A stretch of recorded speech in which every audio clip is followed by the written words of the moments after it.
The meeting of the Park Board of the City of Connersville, Indiana is now in session. We'll have the Pledge of Allegiance by Vane, please. I pledge allegiance to the flag of the United States of America and to the republic for which it stands, one nation, under God, indivisible, with liberty and justice for all.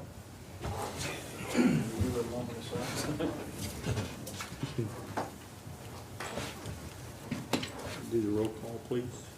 Scott Keyfaber, Here. Jeff Cooley, Bane, Here. Harold Gordon, Here. Ian Kirshner, Here. Sharon McLean. Here. Catherine Good. Here. Reading of the minutes, does anybody have any corrections or changes or additions to the minutes from last meeting? I had one small thing that I've already given here. Okay, so it's already been addressed? Okay, you got that? Mhm. All right. Anybody else have anything to add? Okay, everybody willing to accept the minutes as they are then? I'll make a motion to accept the minutes. You got a first, you got a second? Second. All right, all in favor? Aye. All Aye. opposed? Okay. Accepting the minutes. Okay. Now we'll go on to our new business. First on the agenda, it looks like we've got Eugenia Monroe Yes, sir. from Soil and Water Conservation. That is correct. Okay. I'm coming here this evening. We are planning on joining with the Clean Water Indiana grant to cover invasives in the city and county parks. It's going to be a 3-year grant, and it's a joint grant between Fayette and Union County Soil and Water Conservation Districts. The first part of our grant, which I handed out the draft of the grant to all of you to review or when you want to on your own time. So it kind of gives the specifics about, so I'm just going to generally go over what the grant is about. But it's funded by Clean Water Indiana, and it's a cash match grant, which the foundation, we're looking at Soil and Water will do a cash match. We will have people donate their time as a cash match, and we will also are going to approach the foundations in both county to cash match on the invasive species part. The first part of the grant is over cover crops for individual property and landowners. So we're trying to get new people, not new farmers, but farmers interested in possibly proceeding with cover crops. That's going to be $5,000 per county per year, covering around 250 of new acres. Then we're going to go on to invasive species, which each county will receive $5,000 a year, $2,500 to individuals to cash match to have invasive species removed from their property, and then there will be $2,500 to the county and city parks, which Union County only has a county park, where you guys are fortunate you have city and county. With that, there will be it will be for removal of invasive species by volunteers, by tools or chemicals or even machinery. I believe it's $7,500 over the 3-year period, so hopefully we will be able to wipe out majority of the invasives. I know it's a constant process, because if you have somebody who doesn't take care of them on their property, then it spreads to your property. So we're hoping to be able to help at least make a start on that and try to get rid of them. Dave has done a lot of work at John Connor Park. We also heard about the trails that have some weed issues or invasive species that are growing up along them. So we'd like to adjust them. So I guess what I'm asking from you is, I have a specialist. Her name is Liz Yetter. She is stationed out of Wayne County with the Southeastern Invasive Species Management Program. She, her time will be counted, but she will come down for free and make a report on the parks that we want her to look at, and she will give a property analysis of what invasives we have, approximately how to get rid of them, and maybe even the cost depending on how extensive her report is at the time. She will be working with us on this, so we're hoping to put, with your allowance, to put on some educational programs to the public where we would have assigned times for people to come in, learn about the invasive, learn what you have to do to remove it, learn the tools that you have to use possibly to remove it, or the chemicals. And then have paperwork and things for them too, to see, so they can go home and remember it if they forget it all at that moment. So that is what I'm kind of asking your permission, is to be able to have Liz come in and do the reports, along with permission to hold educational events for the public. Dave, do you have anything to add? Well, a little background. Liz Yetter is a specialist in this, and she's already been in John Connor Park. And she and I, as a little demo last year, in conjunction with our annual Whitewater River cleanup, we had a weed wrangle in John Connor Park, and we cleared out a space about the size of this room, right along one of the roads uphill from the lake. And it was an amazing amount of invasives we pulled out. John Connor, you do know where John Connor Park is. A lot of people don't. They know where Smalley's Lake is. Say Smallies. Yeah, but they don't know John Connor Park. But anyway, it's loaded with invasives. It's loaded with bush honeysuckle, tree of heaven, garlic mustard, and some other things. And it looks beautiful. It's all nice and green. And the reason it looks beautiful is because invasive plants are not being attacked by anything in our ecosystem. So they're really healthy, and they wipe out anything that should be here. So that's why we need to help pull them out. Eugenia mentioned chemicals. Believe me, we're not going in with a fire hose and Roundup and just burning everything down. What we do is we'll do what's called either stump treat something we cut off, which means it'll kill the roots of that particular plant, and that's just a spot treatment. Or we'll basal bark treat something, which, if you don't know what that is, it's a pretty effective way to kill a tree without having to cut it down. It'll kill it. You'd spray about the bottom 1.5 feet of the trunk of a tree no bigger than that, and this chemical will soak into the bark and kill the roots, so you don't have to go in there with a chainsaw and haul the stuff out. So that chemical use is going to be pretty focused. Nothing's going to run into the river. We're right by the river. We're not going to let that happen. But you got a lot of them in John Connor Park, and we'd love to tackle them. We're not sure how something we do is going to look.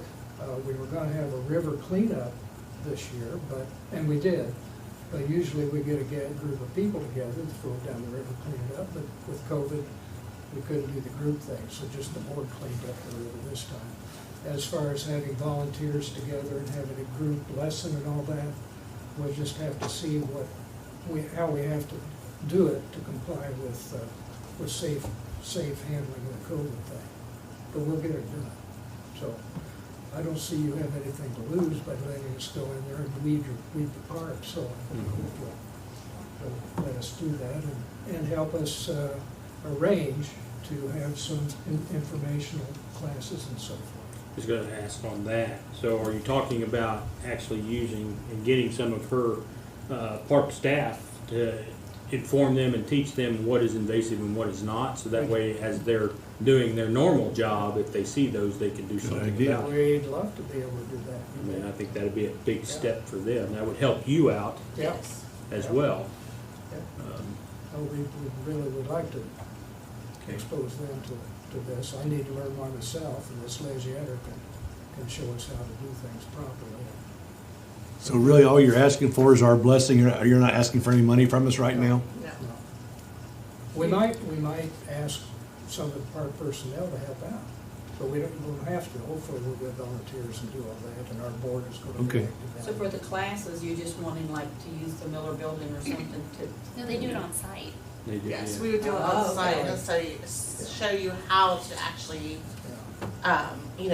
mix the chemicals or whatever that we're going to use, the tools, because a lot of them have such big root systems that even if you just cut them off at the top, they're gonna come right back. So we have to figure out a way to do that. And most of the time, the ideal thing is to bring in heavy equipment and remove the root system, but sometimes that's not practical because that's very expensive. That's about $500 per hour, depending if you can get someone to volunteer their time. So like Dave explained, the different, like the stump, coating the stumps, and then putting the chemical on the tree to do that. So, but we don't want to spray it because like he said, we don't want to get it into the rivers or, because then that's defeating our purpose. We're trying to keep everything balanced. Sounds somewhat labor intensive then, to be honest with you. I mean, it takes quite a bit of time to cover a large amount of ground at that point in time, so yes. The area that Liz and I cleared out at this little demo, like I say, about the size of this room, it was 2 pickup loads of stuff. I had to haul down to the transfer station. Okay.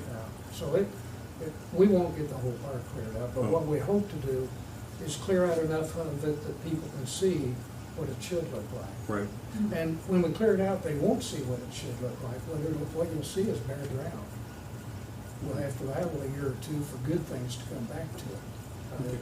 If I showed you the spot we cleared out last year, it looks like there was a fire there because nothing has grown back yet.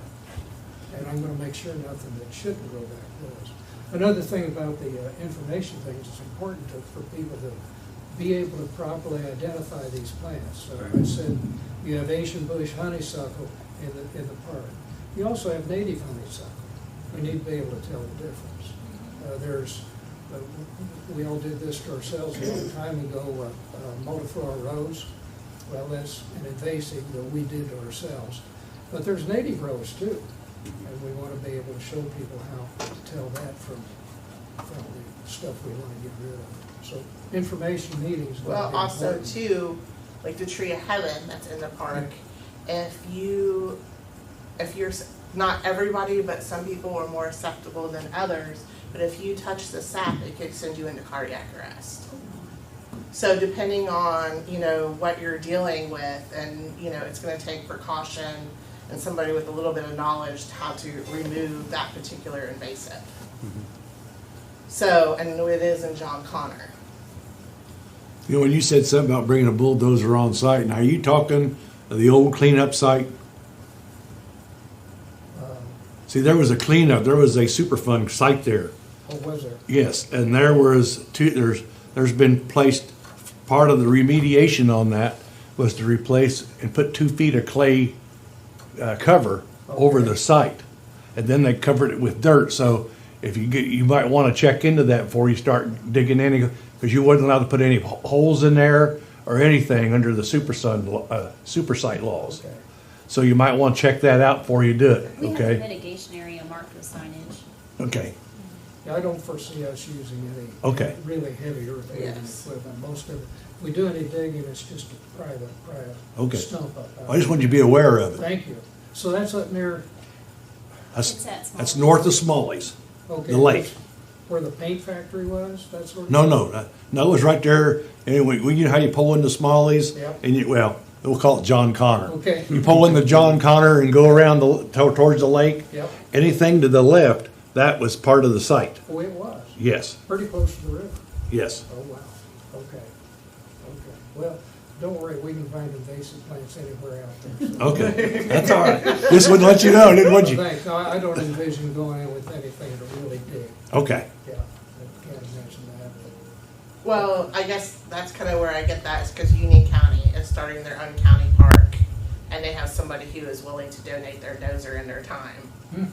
So that's where I got kind of the heavy, they're looking more at the heavier equipment and funding maybe like his gasoline for his equipment. So that's what, I kind of have to include that. I forget, like, there's so much to cover. So for that, this has not went through yet. It is to be submitted September the 11th.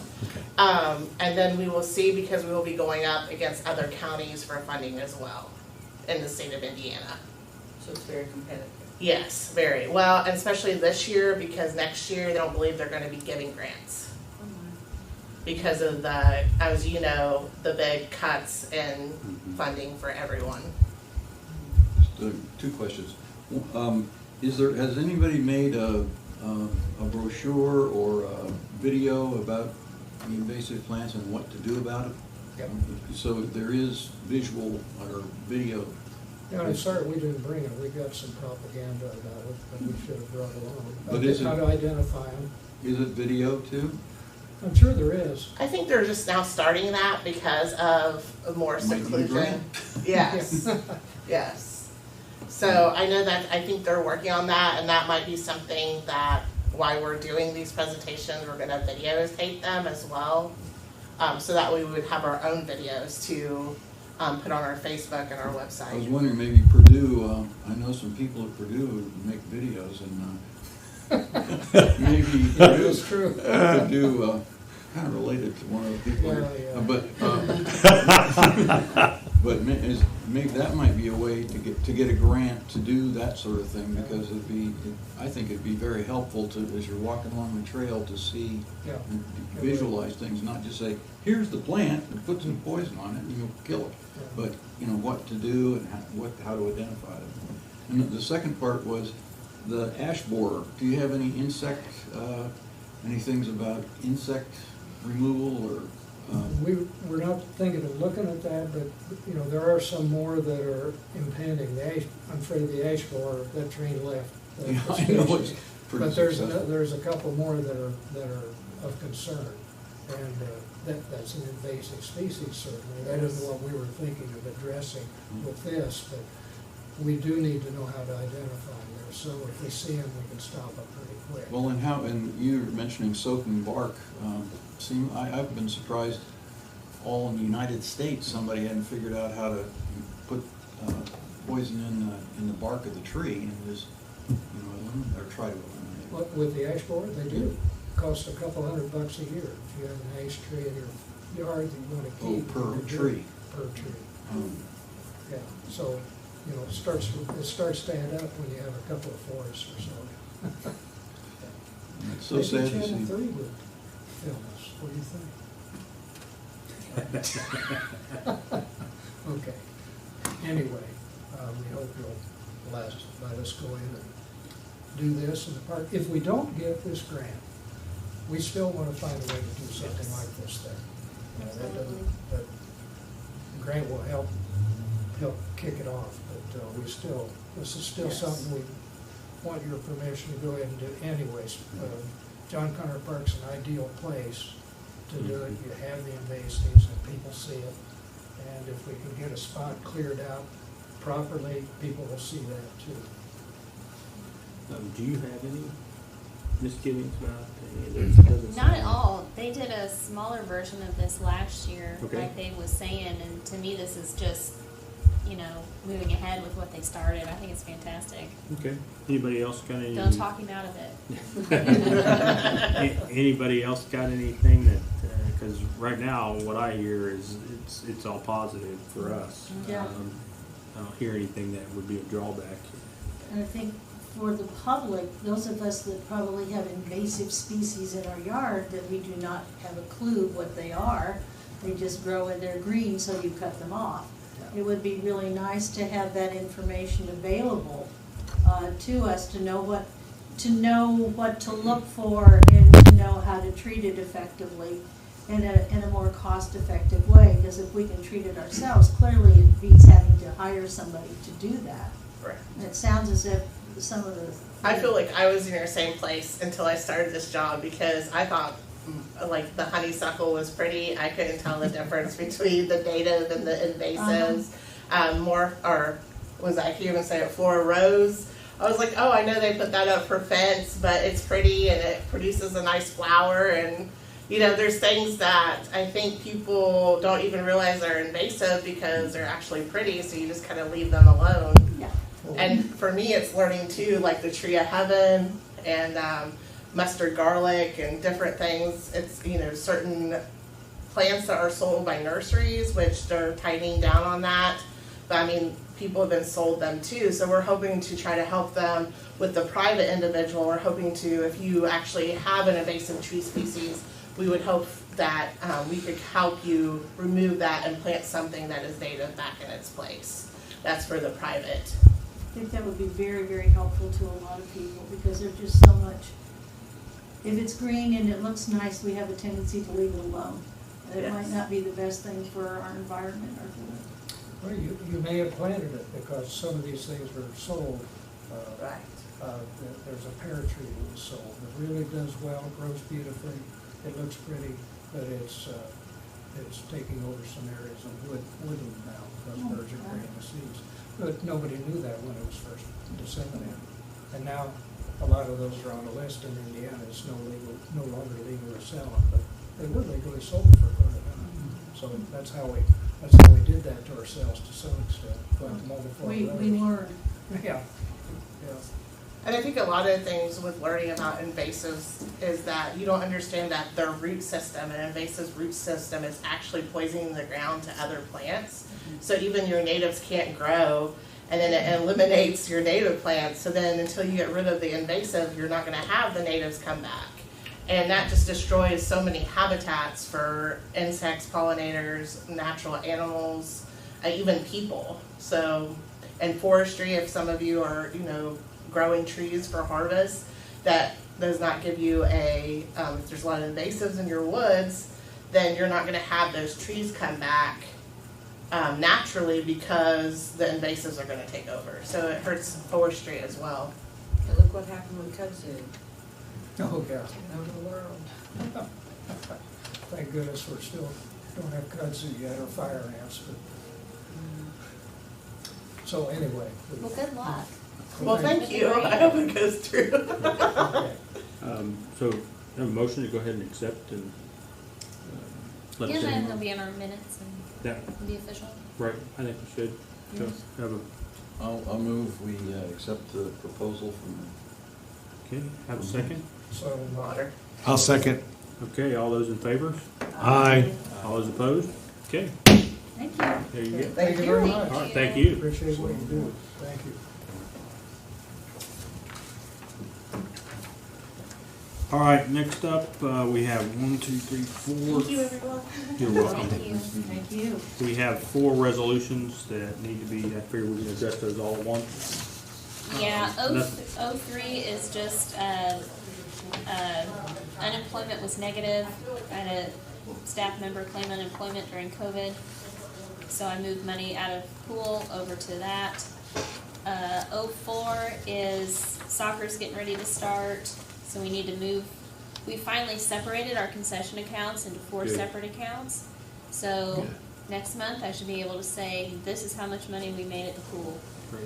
I'm excited for that. So that's moving into soccer. 05 is moving into field concessions, which is for machine pitch. And then postage was negative, so I moved some out of telephone, just All to make up that communication. $50. It's all communication. Yeah, right? I'll make a motion we pass resolutions 2020-03, 04, 05, and 06. I'll second. Okay, we got first and second. All those in favor, say aye. Aye. All those opposed? Okay, motion passes. Very good. All right, next up, we have the build, operate, transfer for River's Edge.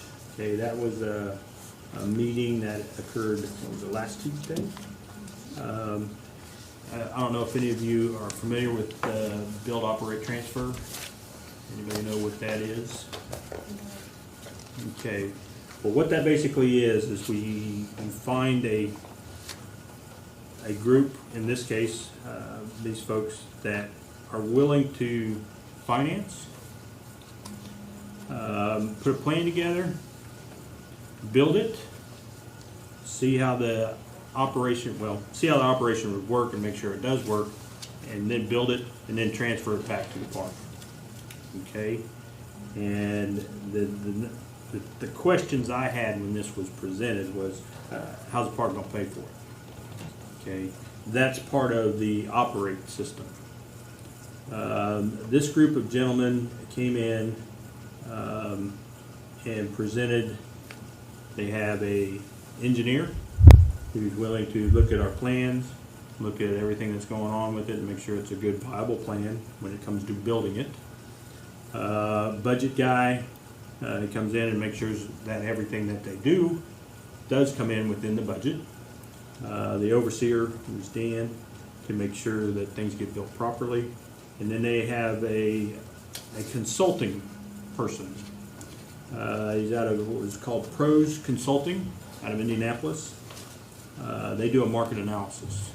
They come in, they find out what's here, and whether or not the plan that we present to them would be able to sustain itself over the years to pay the bills. Okay, so they look at the markets, not just Connersville, but what's outside of Connersville so far. They've been doing this long enough that they can know how much Connersville could possibly pull in from Dayton, from Cincinnati, from Indianapolis. So they look at that possible analysis and the possibilities that Connersville could do to make sure that if we're going to build this, it's going to sustain itself. That was my main question, because when you look at something like this on paper and somebody hands this to you and says, here, I've got this, we're going to build it, we're going to show you how to operate it, and then we're going to transfer it to you, all with this guy's money. And I'm like, okay, where's the catch? All right, but and listening. He's done this 80 times. Yes, and that was the other thing. The Greg, who is the guy that handles the legal and the finance of all this, has done this. I thought he said 90. Could be. So he's done this between 80 and 90 times. Okay, not only in Indiana but at other places throughout the United States. He built Kokomo, Spark, I believe it was, Westfields, and yeah, Grant Park, which is a big baseball field for Little League. Brownsburg, Noblesville, and they are currently working with Franklin County and building their pool. That's how they got the money to build their pool, because they didn't quite have it for the whole shebang down there. So, in listening to these folks and how they do things, and one of the nice things about it is yes, we do have to come up with money for the consulting part of it, so that way they can tell us the market analysis and whether it'll work. But when it comes down to the guys that build and start the operation, all that budgeting, all that work to come up with the plan is on them until we say we want to build it. So we're not out any money until we say we want to build it. Okay? They put the plan out there, they start working the budget, they start crunching the numbers. They do all this until we get to the point and say, okay, that works. Okay, that's when they start getting paid. So they are taking a little bit of risk on their end. That's one of the things that kind of sparked my interest here. They're willing to put out a lot of time in the beginning to see to it that it works. Check the viability of the situation. That's what the consulting portion is for. They're going to look at that report from the Pros Consulting and say, okay, you're going to end up with this amount of tournaments, this amount of people coming in, you're going to generate this kind of revenue at these kind of prices, because they're breaking it down all the way to what we're going to do with concessions. They're breaking it down to what we're going to do with maintenance, how we're going to handle the fields, who could possibly play on those fields, whether we need to add extra fields or take away fields. So they're going to break it all down to that level. And then once they get that in, then we know where we stand as possibility of viability. That's when those other guys who are doing the planning of the park, the operations, and the concessions and all that other stuff say, okay, well, according to this, you're going to have X amount of dollars. So we need to keep it here. So they're not going to just come up with this plan that's way over our budget and say, we're going to build it for you, see you later. You got to come up with a way to pay for it. No.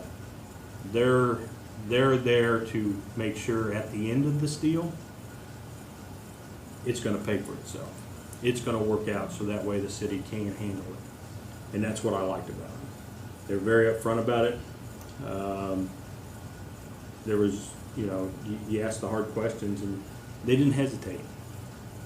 They were right there.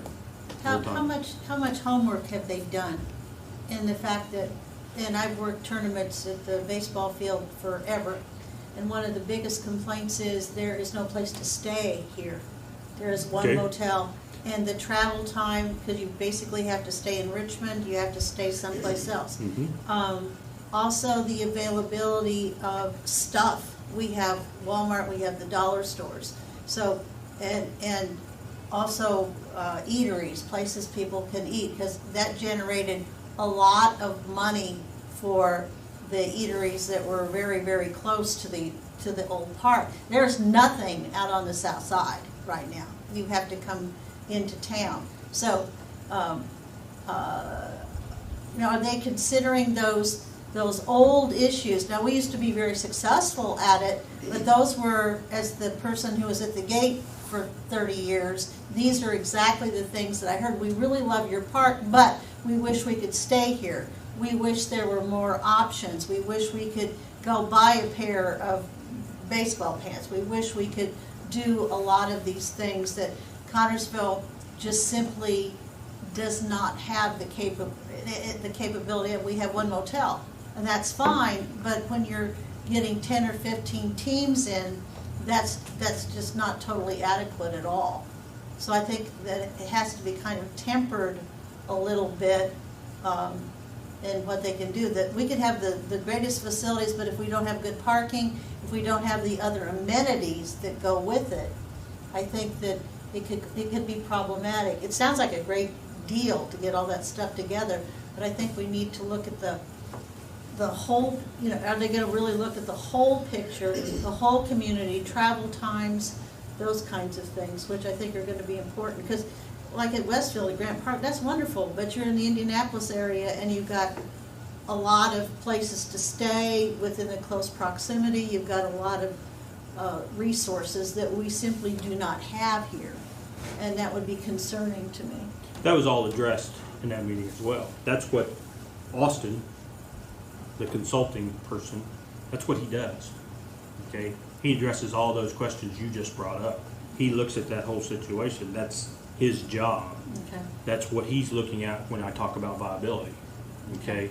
He's bringing that up because we talked about the fact that staying here was not, we don't have the hotels, we don't have the extra space. But one of the things that he brought up and discussed was a lot of times these people are trying to get away from going and spending the night. That's where a regional park like ours, not all the way to Indianapolis from Cincinnati, not all the way to Cincinnati from Evansville, Right. Having a stepping stone area to do some smaller tournaments. Okay. That's what this Pros Consulting, I looked them up. I did some research on them. They have been doing this all across the United States. This is their job. This is what they do. This is what they figure out. They're probably 4 steps ahead of us when it comes to figuring out what we'll need. Okay? Because they've done it, from what I read, enough that people contact them to get this stuff and figure it out. Okay? So that's one of the things that made me feel a little bit more comfortable about, okay, here, are they going to just throw a bunch of numbers at me and say, yeah, it'll work, let's do it. No, they've done this enough that they'll come back and say, he had, was it Johnson County? They were trying to work out some stuff there, and they just said it's not going to work for what you want. You need to scale it down. It won't pay. You need to make it smaller. And so, they gave examples. They showed us things that I felt were very straightforward. This is kind of a chicken and the egg too. It's like, It is. once you build the park, I think a hotel will come. Yeah, and that's the other thing that can happen. We build it to what we can sustain. More It may not people be a will show Marriott, up. it That's may right. be a Comfort Inn, but Right. But then we start getting more people, and then that's when things go. Okay, so you just don't build it beyond what you can sustain No, first. clearly not.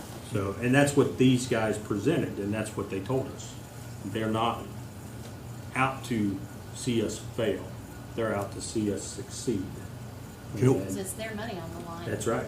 One So- question, Go ahead. one question I have, Scott's this, where, after they build this, is this parks board gonna run it? Or is it gonna be run by, like up at Grand Park, the city don't run that, they have a board that runs that. And so, what did they say anything about that? Well, that was my other question. I read some of these other build, operate transfers, and a lot of times they will, they'll grant the money, or the money will be there, but then they actually run it for 15, 20 years until it's paid off, and then they transfer it back to the city. Okay? So that's not what happens with this one. They said the longest they've ever held a park after they built it is 10 days. So it transfers back to the city once it's done and operating. Okay, once it's up and running, after it's done being built, then it transfers back to the city. But part of this business model that we're gonna build with Pros Consulting is going to be, I want our rec leagues. I still want the park to run our rec leagues. I think your question is who's gonna run tournaments. And what we're gonna look into there is a company to run tournaments. Because we want tournaments, as many as we can get, Yeah. you know. So, and that has to be part of the business model, because that's a totally different animal as to, does the park staff double in size? Because That's it what I would was just have getting ready to to. ask. It would have to. Yeah. Does our equipment, how do we even get prepared to run that facility? Because that would mean the park changing immensely. And that was one of my first questions to Dan was, well, when you build a business model, what are you basing revenue on? Our capacity, or so I'm pretty sure we're going to look, and that will be part of the consulting process when he builds this, revenue model. It will be looking at what could a professional company do here in town. Is that what you were asking? Well, another thing is to link it to the potential for the same kinds of activities at the tennis courts, pickleball, those kinds of things. We have nice tennis courts. Yeah, don't we? but I mean, to make it so that, let's have the regional high school tennis tournament here, or, let's host other things like that. We're gonna have a huge pickleball tournament. And it's, that's the sort of thing like, that we could link to. If you've got the staff for the summer to host the baseball or host the softball or whatever you're gonna do, you might want to also say, well, we can do tennis, we can do this, we can do that, and use the staff. Well, that's the other thing that was brought up about this was the fact that, okay, they're talking about building baseball fields. Well, we've already got the soccer fields there. Adding that in, Soccer can be huge. soccer tournaments, do all the things that we're doing with baseball. You can do that in spring and fall for soccer. Yep. So you're keeping that busy, hopefully, 9 to 10 months out of the year at that point in time. So you're utilizing that facility to hopefully the best of its ability. And that's where having some other group that does this and arranges this stuff, making sure that having somebody in to do that rather than throwing it on the park superintendent at this point in time, I think that would be a daunting task. So that's why they're going to look at the model in that So it would way. still remain a city park. That's right. It would still remain under the city's purview. It would still remain a city park. It would basically be us working with a company that runs tournaments. Mhm. But there's The some other subcontractor. kind of, yeah. It'd be like if we ever found somebody to run the amphitheater and fill that thing every weekend, it's a choice of does the park expand or do we contract it out? But there are some construction things that we'll decide too. Like one of the huge things we've already talked about is turf versus dirt. If we put turf in and we're just mowing outfields, I don't need to expand my staff. It's no Right. more pressure on the parks department. 'Cause that's what we do right now. You don't have to stripe it. You don't have to, it's already done all the time.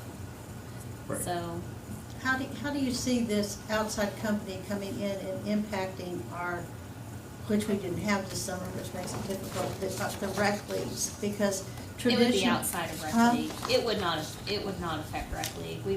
We still wanna have our rec leagues. as we And normally the do. tournaments that are generated by us belonging to the Babe Ruth organization. Maybe would Babe that- Ruth wouldn't actually have a tournament here if we had a facility. No, and they have in the past, we've hosted 2 World Series in the past, so we Yeah, have. but that was 2000. Yeah, but there's some people that have had none, so we have a history with them, and we have a history of having regional tournaments and state tournaments here for many, many years. So with, our rec league would feed directly into that pipeline of possible tournament opportunities. Once you get on the tourney trail, it is no longer rec league. Well, I know that, yeah. Okay.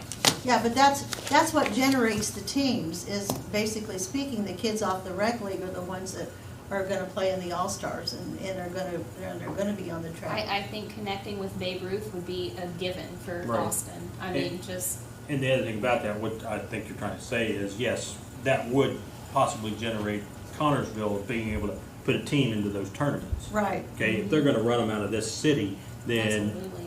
our boys should have the opportunity to Exactly. play too. And Exactly. I think that's a given. Well, because when we had the World Series here, we were not the representative from our district, so to speak. They were actually from Kentucky, from Lexington, Kentucky in both situations. But our kids were involved in it because we were the host city. So, I think my issue is having somebody come in that, an outside person coming in to make decisions about what goes on in our parks. I have some issues with that. These people sound like they're very, very good, but I was just concerned about that kind of conflict. Well, I see your point, but if you look at parks throughout the country nowadays, the sports side of things is generally run by somebody else besides the governing body. Right. And that's what makes them successful. So that's what we're trying to make ours be, is successful. Because volunteers can take you so far. Right. And they've done a good job over the years.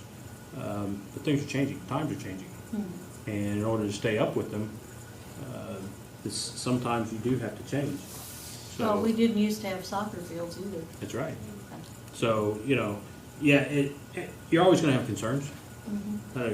You look at any of this, and I still look at this after this meeting, and I'm still looking for the downfall, where the shortcoming of it all. he's so negative. I am. I'm very negative, and I told him that in that meeting. I did, because I'm looking for where's the other shoe going to drop here. So far, they haven't presented one, and I keep doing my research trying to find it. Fair enough.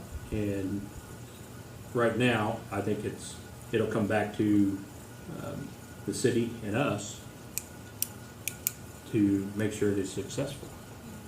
And that it may be having to bring in some outside help to manage it and run it. But as long as they work directly with Catherine and us, we have that control.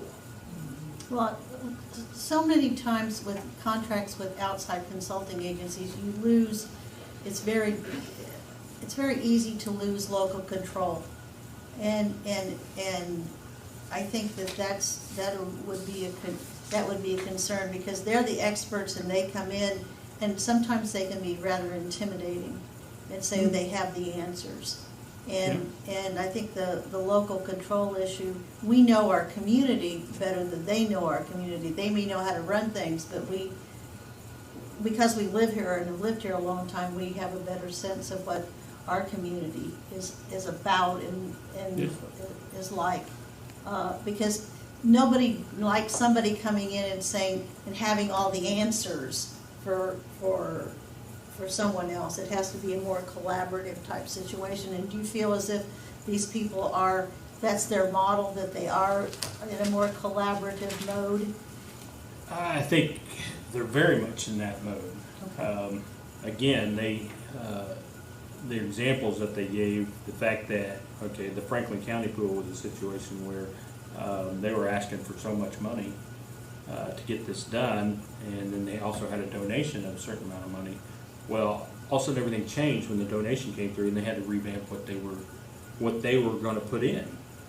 It didn't faze them. Okay, we work with you. This is your park. This is what you want. So as long as it doesn't go beyond their budget, that's what they do. It seemed to me that that's what they presented. Okay. Like I said, I can't get in their heads and know exactly No, what no, they're thinking. obviously not, and I would be Um, really curious to talk to people in Franklin County who had to work with them to see how this thing really plays, how it really plays out, not just on paper, but in reality, if they're happy with it. But They're so gonna get far, the- didn't they break ground on that pool? Yeah. Maybe it's coming. But so far, Okay. what I know, what I've heard. So, like I said, it seemed too good to be true, and so far I haven't found anything to pull the carpet out from underneath us yet. And I keep trying to do my research to make sure. Okay. Haven't found anything. Have you? But you didn't tell them the most exciting part. I'll let you tell them. Okay. So what we're asking for tonight is, so right now we've gone to city council and the ordinance, this had to be adopted into our local ordinances to match the state's ordinance. And they've done that on August 3rd, they voted. So our next steps would be to advertise for bids, and then if we enter into a contract, we would have to move that forward with city council. So tonight I need your okay, if and when we get to that point, that we have your blessing to go ahead. And if we do, we could be breaking ground in March. And we could have opening day in 2022. And I'm really pushing for fall ball 2021. It's so exciting to me. It's the biggest step forward with this project in 4 years. Mhm. I mean, it's more exciting than, anything we've done so far. I mean, it's a viable option. It makes sense. It's what all these other counties are doing. All cities are using this to fund all kinds of different projects instead of taking out bonds. You actually can see it happening in your mind. It's gonna, yeah. That's good. It's great. So, Yeah, it is an opportunity I think we shouldn't miss. If we can do it, if everything works to our favor. But we have to watch and make sure everything goes according to the plan. and as far as paying for the consulting work, I am meeting with a donor tomorrow who I am hoping is gonna give me the okay to fund that part. Mm-hmm. So we may have no money out of our pocket. And The like first Scott phase. said, if we get 2 months into this and we're just like, wow, you guys just don't get us, Yeah. we can walk away.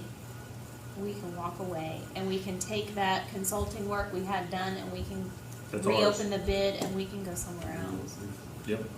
So the consulting, once it's done and in our hands, it's ours. Okay. So, It's our work product then, Yeah. since we pay for it. right. That's the only thing, upfront cost that they had, because the consulting firm is outside of the guys that are doing the rest of the work. Okay, They have to bring them in. They're actually a separate company. okay. So they work together, but they're collaborative, but they're not dependent. Correct. They're independent of one another. I think that's very, Yeah, very they important. have to prove to the bank that we can support the loan Right. payment. That's the other thing And about that's it. what the consulting Mhm. company does, is they Right. say, look, at all the research we've done, yes, they can make this payment every month. Mhm. And that's one of the things that Greg has done with these other guys. This is kind of a team. Mm-hmm. Like I said, they've done all these that I listed, plus a bunch of others. They've gone outside the state and done some. So, you know, it's not something new. It's not something brand new at all. The build, operate, transfer, I didn't realize was a Hoosier Dome build. I didn't realize that at all. It was not a city bond issue. It was a build, operate, transfer. Somebody put up the money, built it, and transferred it. Well, So- I think Bill Hudnut did that back in the day. I don't know that he put up the money for He it. didn't put up the money, but he was mayor of Indianapolis. He's the one that allowed the ordinance Yeah, to yeah. do that, and that's where Connersville has finally gotten on board with that, so we can maybe do some things. So, I think it's a viable option. I think it's something we need to pursue. That's my feelings, because we've been banging our heads against the wall trying to find ways to fund this park, and everything seems to end up in a dead end. This may not. I don't think it will. Well, how do we proceed? We need a motion to agree to put it up for the council, correct? I'll make that motion. Well, Well, it's not up yet, so I guess I just need your, The motion to approve moving forward. if and when. Right, when we get there. Yeah, when Moving we get forward. there. Yes, And moving That way we're forward, done. a moving forward motion. there you go. Yes. That's what we need. That sounds Okay. official. Harold, you still want to motion that? Yes. Okay, got the first, I'll second. and we got a second. All those in favor? Aye. All those opposed? All right, there you go. Thank you, guys. What, by the way, are we gonna call this motion? What are we? Well, just call it the build, operate, transfer for River's Edge. Moving forward motion. Moving forward. Okay? Check it out. Yes. We got to pursue it. This is the nothing ventured, nothing gained. That is correct. That is correct. So, And as long as we can maintain some control, you know, if the consultant comes through and it's just like, we've lost the consulting, but that also gives us a lot of valuable Or information. she could come back and say, wow, you guys should just double your park staff, and you Mhm. should, I mean, who knows? right. You know? So, he looks at it from top to bottom. Okay. Okay, that was one of the things that kind of sold me with Austin, talking to him even after the meeting. He's been doing this enough that he looks at it from top to bottom and says, they've got the information. They know what they're dealing with. So when you've done consulting this long, what they have, look them up. PROS Pros Consulting. Okay? I feel like they will do their homework for us. Okay. All right. All right, very good. Awesome. That's a big step. Yeah, it is. Okay. All right, let's move on then. Sports director report. Dennis is not with us, so I will just let you know that machine pitch is going on. We have 49 girls signed up. Soccer will be starting, we're thinking either Labor Day weekend or the weekend after. We have about 250 registrations. We were down a little bit, but I don't know if it's COVID, we have gotten a lot of questions about social distancing at sporting events. Soccer's outside, so we're just asking that people stay away from each other, use your head, use common sense. Masks are recommended, they're not required. We're not going to police the soccer fields. When we do get to basketball season, we will have to work with the school system and see what the requirements are for being in the gym. And girls basketball registration is open until September the 25th. Okay. All righty. I guess we'll move on to the superintendent's report. I guess that's on you too. Yeah, that's neat. July's revenue was $53,801.75. Expenditures was $51,662.28. The pool closes on Labor Day. We've had a good season. We are only open on weekends. The basketball courts are getting sealed. I don't know if anybody went by Offutt's Park or Industrial today. We did contract with Kevin Yaryan seal coating. He's going to be striping and working on Roberts Park the rest of this week and maybe part of next week. So it's a huge facelift for those basketball courts. I'm really excited about it. And then I also want to recognize Joey Laughlin and Dribble Over Drugs because they contributed to this too, getting those courts updated. The Lions Club shelter is moving forward. They have selected Friendly Contracting to build their shelter over by Kitty Land, and that should be done before winter. So we'll have a new shelter to rent in Roberts Park. One expenditure we're going to have coming at us is replacing the air conditioning unit in the gym at the Miller Building. It is kaputsies, and there's no fixing it. There's no part. It's just replace it. So it's looking like it might be $11-some thousand to replace that unit. But we are working on getting 3 bids, and then so. When you hear it on the Board of Works, that's what we're doing. How old is that unit? When was it I built? believe it's original to the building, so 2001. Yeah, so it doesn't owe us anything. No. It gave us all it had. It gave us all That poor gym. The little bark park is coming along. We've had some struggles with the gate locks, but we got McCombs coming out to work on those. The sign's done. It's ready to go in the ground. It's really cute. I noticed the other sign for the Big Bark Park is leaning. Yeah, we're gonna fix that too. Okay, I wondered. Probably when we put the other one in, we'll fix it. It's all like wobbly. Yeah. Probably somebody hit it. Probably. Who knows? 2nd Street Park is moving along. That's a big part of the work list this month. The guys have taken all the equipment out. They're working today getting the rest of that tire mulch, is the best word for it, getting all that removed so we can seed. And I talked to Tim O'Rourke this morning on Longwood Bridge, and I'm going to have drawings to pick up on Wednesday. So after Nice. almost a year. All right.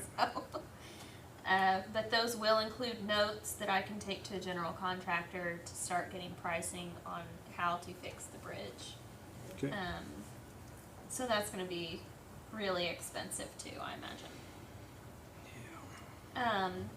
One thing we did want to, I don't think we need a motion on it, and it's not in our rental ordinance, but just a policy change that has very quickly come to Carrie's attention in her 2 weeks here so far, is we are really struggling with people canceling their events like the day of or the day before, just not showing up, and then they just get their deposit back.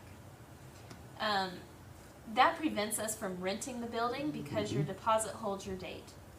So we just had a wedding scheduled, had the deposit, of course we've reserved the weekend, and the people just decided not to come. They just decided to go somewhere else and not tell us. So all we would like to do is to change our rental policy to, if,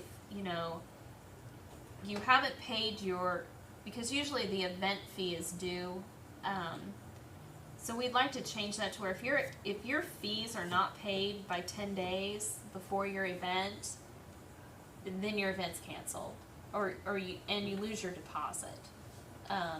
Because we're hoping that maybe that deposit will prompt people to at least be courteous and let us know so we can rent the facility. And also not to drive Carrie crazy because she's worried about their event more than they are to get their tablecloths and Just have the 10-day be the deposit. If you don't cancel before 10 days, you lose your deposit. Whereas with the fundraising, some of the events depend on an audience or depends on things to raise the money, and so. what? Well, if you're, I don't know what, entry fees of some sort, but maybe not. I don't think so. I think you're reaching, Dane. So well, if they It's an event. if they cancel, you know, you Yeah. lose your deposit. I think they should. Yeah, I sure. think instead of Yeah. us refunding that deposit or tearing Yeah. up the check, Yeah. I No. think we cash But it the and we deposit keep is it. included in the fees if you go ahead and have the event, right? No, the deposit and the event fee are separate. And the deposit is due within 48 hours of booking, so we hold the day. Yeah. So Yeah. you could book next June, Now, and then give me your deposit check, and then never call me again until the day before, and just not show up, and then yeah. You lose it, That's- you lose it. yeah. So Yeah. that's it. I mean, Yeah. You know, we should have at least 10 days. we need a little more teeth to what we're doing. So I agree. 2 weeks, something. yeah. Well, I'll leave it up to Carrie, whatever she wants to make it, because Well, I think it should be voted on to give Carrie some teeth. yeah. Yeah. Because if she does it on her own, People will say you can't just, and this would be for events moving forward. I mean, we obviously can't change it on No, on somebody old that's already, old things. but this but board is gonna take some responsibility for that. Mm-hmm. Yep. we'll give them your cell phone. And your dress. Events police chief. But that's it. So, All right, well, why don't we make a motion to Yeah. accept that, 10 days or 2 weeks? What do you think? I really 10 think, days. you think 10 days? 10 days. Okay. You want 10 days?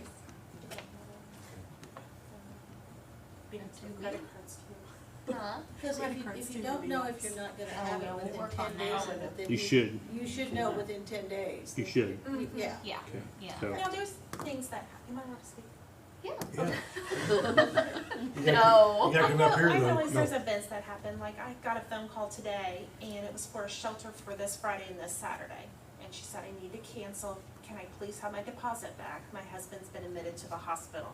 I didn't ask any questions, why he was admitted or anything like that. I mean, to me, that's a good reason, you know, they cannot finish planning whatever they had going on in a shelter, which is very little. It's gonna be $100 total, what they need for those 2 rentals. So I'm gonna give her that deposit back. But this would just be for the Roberts building and the Miller building. Yes.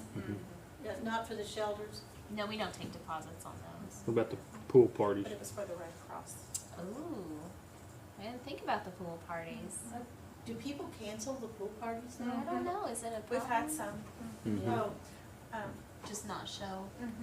Yeah, because I know that they will show up, all the guards will be there, and then all of a sudden it's, where's the party?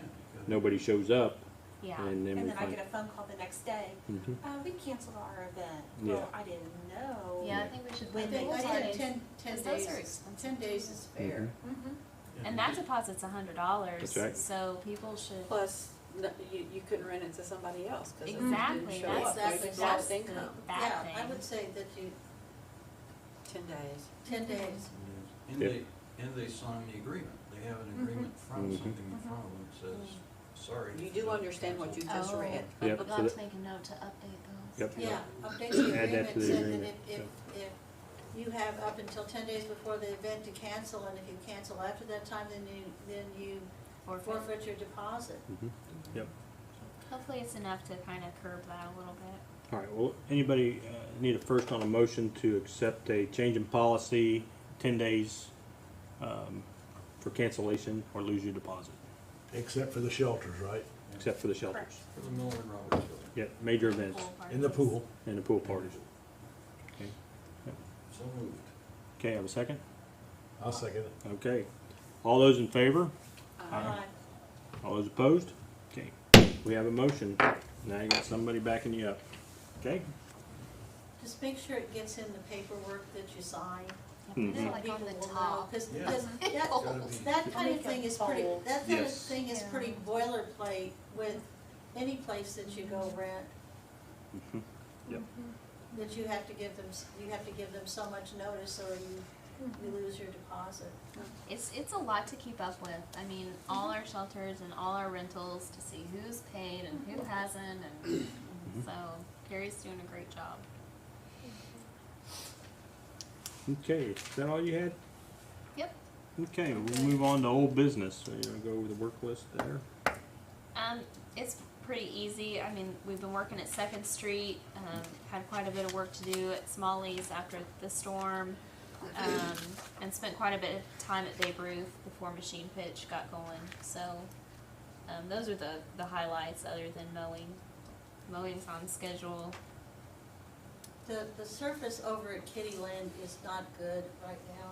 It's, We need to mulch it. yeah, it's, there were even rubber mats underneath some of the swings. Well, those are supposed to be there. Those are swing mats. Okay, Yeah. but the mulch, it was like, it was pretty, Yeah, I did not replace it last year. okay. And I know Jess replaced it maybe the year before she left. There's a lot of weeds and things growing up through it. that are- Yeah, that are and we just- spray and spray and spray. Well, the weeds are dead, they're just there. Okay. Yeah, Just pull them out. they're dead, but it's just, small people like to dig up those things.